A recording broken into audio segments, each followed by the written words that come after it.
Okay, so this next question I wanted to touch upon, and you can interpret this however you want, really, because you're obviously an academic, but you're also a co-founder of a company. So, are there any mistakes that you made either early in your career or more recently that was a major learning experience for you? Of course, I've made a lot of mistakes, like we all do. Yeah.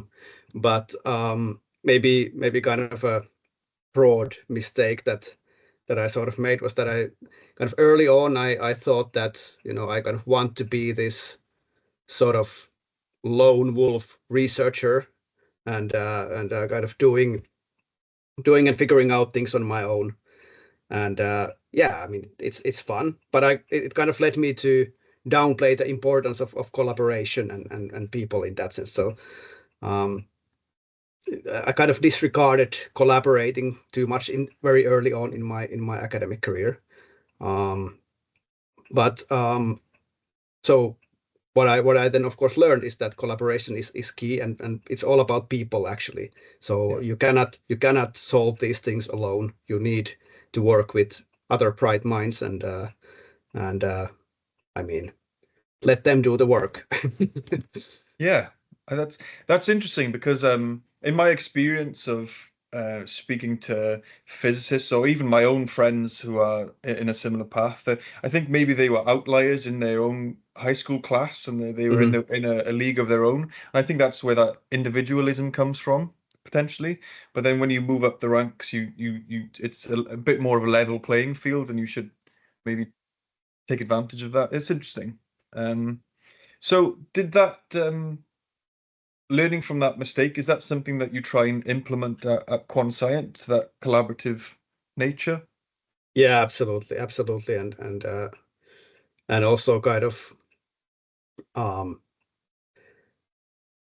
you know pass that learning forward to my team as well. And we have a lot of PhDs, we have a lot of mathematicians, physicists working in the company who who might come from quite a similar experience actually. And this is what I try to pass on this learning. So let's Yeah. collaborate and let's it's not about figuring things out on your own. It's about doing things together.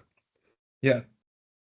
So I wanted to move on to something that may appeal to those that are looking to get into the industry, but it's also important for uh, some of your peers in the industry to hear your thoughts on this. So, what do you think employers or academia could do differently to help people either enter or transition into the industry?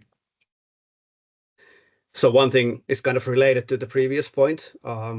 So what academia, for example, could do is actually teach these collaboration skills even better and kind of communicate the fact that it's actually super important to collaborate and you will not get by on your own. Um, and another thing is that a lot of people tend to think that you need like super specific skills and you might need a PhD, for example, to enter the quantum industry. That's not really the case. I mean, much more important is that you have the ability and the willingness to learn and be creative with that learning that you do.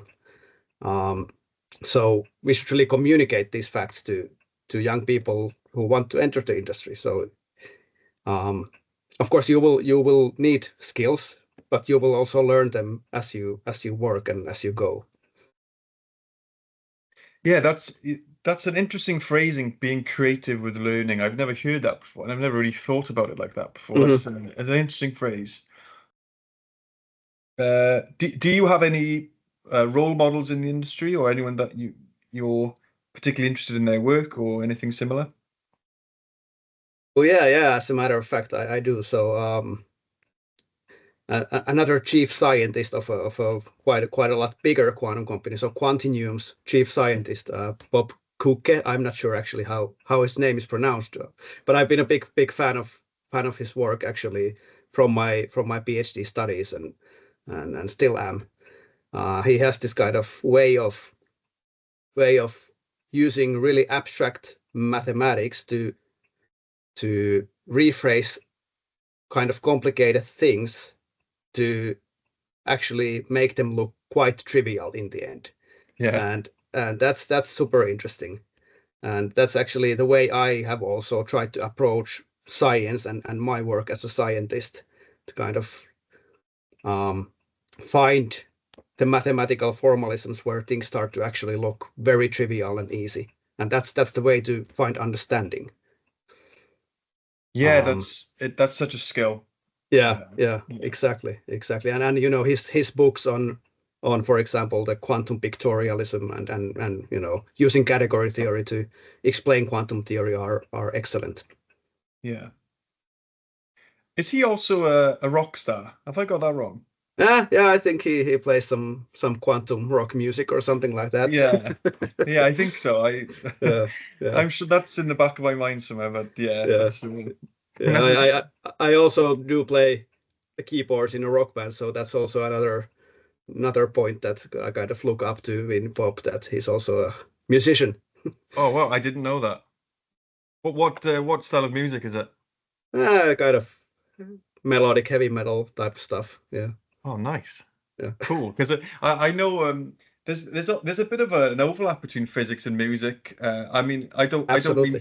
well theoretically, but you've also have maybe Brian May from Queen or Brian Cox Yeah, who's in a band, and there's a yeah, bit of an overlap. But also on the theory side, there's a lot of crossover. But that's sure, interesting. sure. I've learned something new today. Um, cool.